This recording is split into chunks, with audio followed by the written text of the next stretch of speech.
Last week, Virginia became the 18th state in the nation to pass a bill which will effectively eliminate the Electoral College. You can in fact see the governor of Virginia right there signing that new bill into law with much glee and excitement. Unbeknownst to most people, there is a serious effort in this country to make the presidential election, the federal presidential election, a matter of just a simple popular vote.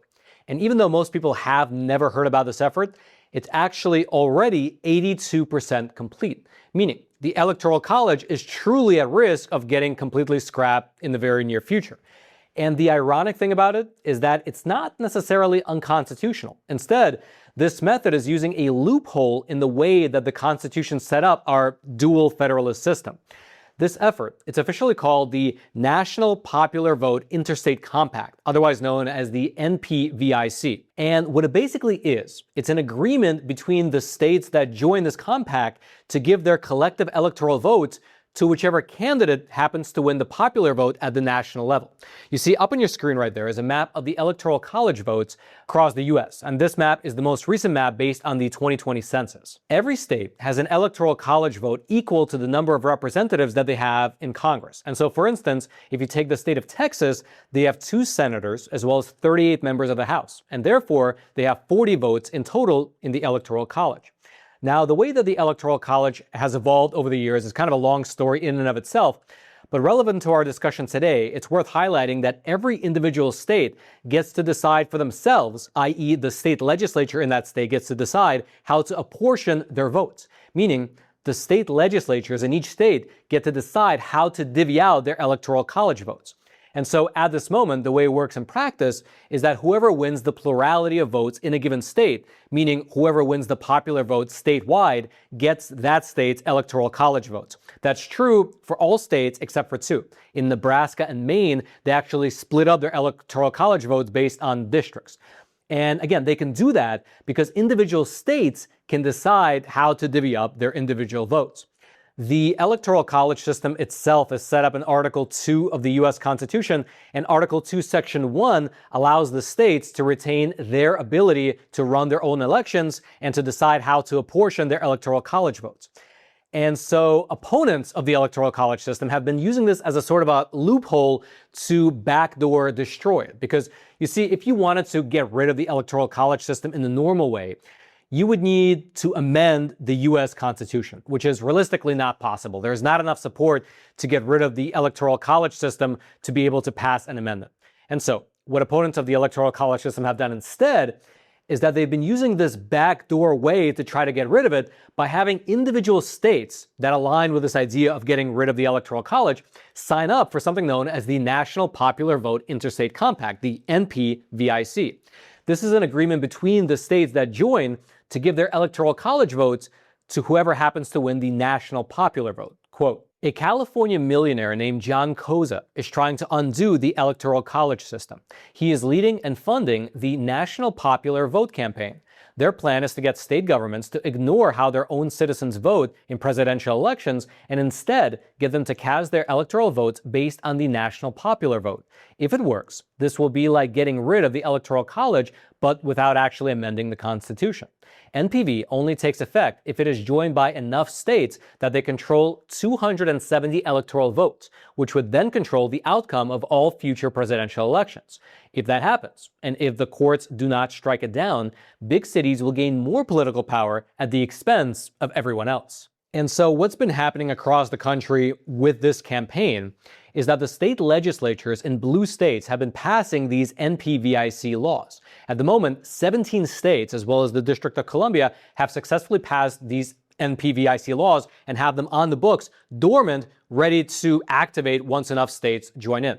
For your reference, the states with these NPVIC laws already on the books are as follows. You have Maryland, New Jersey, Illinois, Hawaii, Washington State, Massachusetts, Vermont, California, Rhode Island, New York, Connecticut, Colorado, Delaware, New Mexico, Oregon, Minnesota, the newly added Virginia, as well as Washington, D.C. In total, these states represent a combined 222 Electoral College votes, which, if you do the math, is over 82% of the total necessary votes to be able to decide who wins the presidential election.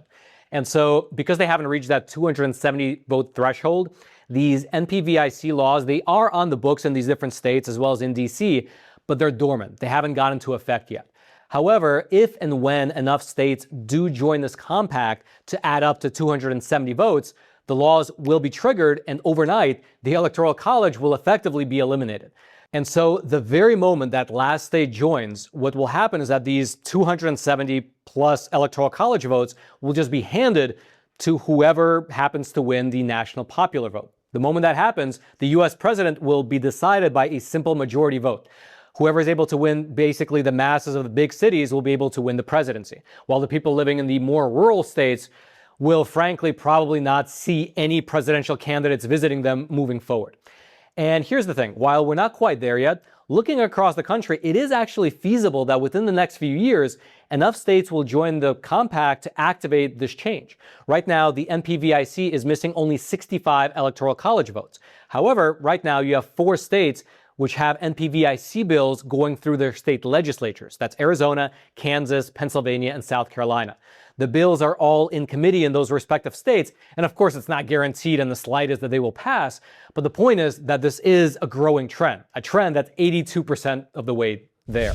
All right, just to pause here for a super quick moment. If you've watched our program, Facts Matter, then you know that we focus on one thing, which is the facts. Not speculation, not narratives, just what the data shows.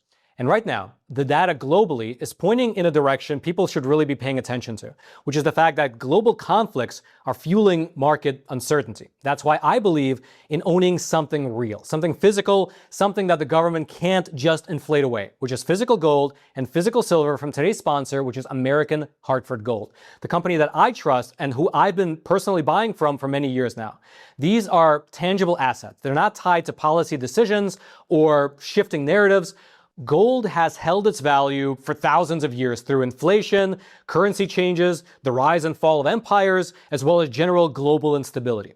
In a certain sense, gold actually thrives in periods of global instability. And American Hartford Gold is a good company. They have an A+ rating with the Better Business Bureau, thousands of 5-star reviews. They can deliver your gold and your silver directly to your doorstep, or they can help you set up a gold IRA if you're trying to diversify your retirement. And right now, when you call and mention my name, Roman, you can get up to $20,000 in free silver with your first qualifying purchase. So give them a call, 866-242-2352, or just text Roman to 65532. That's again, 866-242-2352, or text Roman to 65532. I'll also throw all their details. You'll be able to find them down in the description box below. Now, one other thing I think is worth mentioning in this topic. At the top of the episode, I mentioned that it's not necessarily clear whether this scheme is constitutional or not, because on the one hand, proponents of the NPVIC, they say that Article 2, Section 1 of the U.S. Constitution, it gives the states the plenary power to appoint electors in, quote, such manner as the legislature thereof may direct. Meaning, if the state legislature of a particular state wants to give their votes to the person who won the national popular vote, that's their prerogative, and nobody can say otherwise. However, opponents of the NPVIC, they argue that it's not constitutional.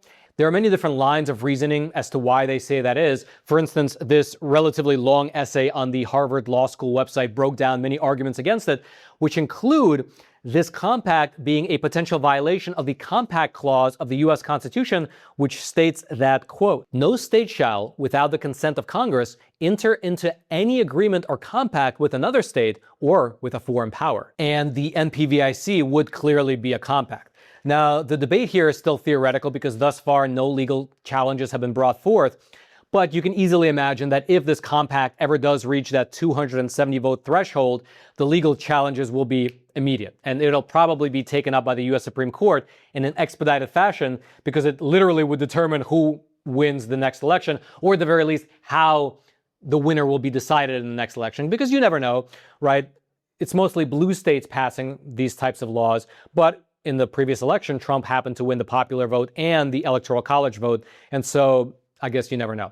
Until then, though, if you'd like to read more about the National Popular Vote Interstate Compact, I will throw The links to several resources, including both the arguments for it and against it, you'll be able to find it down in the description box below, which is that same description box below those like and subscribe buttons, both of which I hope you smash so this video can reach ever more people via the algorithm. And then lastly, leave your thoughts in the comments. Do you agree with the NPVIC? Do you believe that it would, I guess, represent more of the will of the people rather than in a strict electoral college system? Or do you believe that it basically is exactly what the founding fathers hoped to avoid, and that by enacting the NPVIC, it would basically disenfranchise Wyoming, as an example? Wyoming, big Wyoming, tiny population, 500,000 people. Why would somebody go and campaign there when that's a strictly kind of a Republican stronghold already?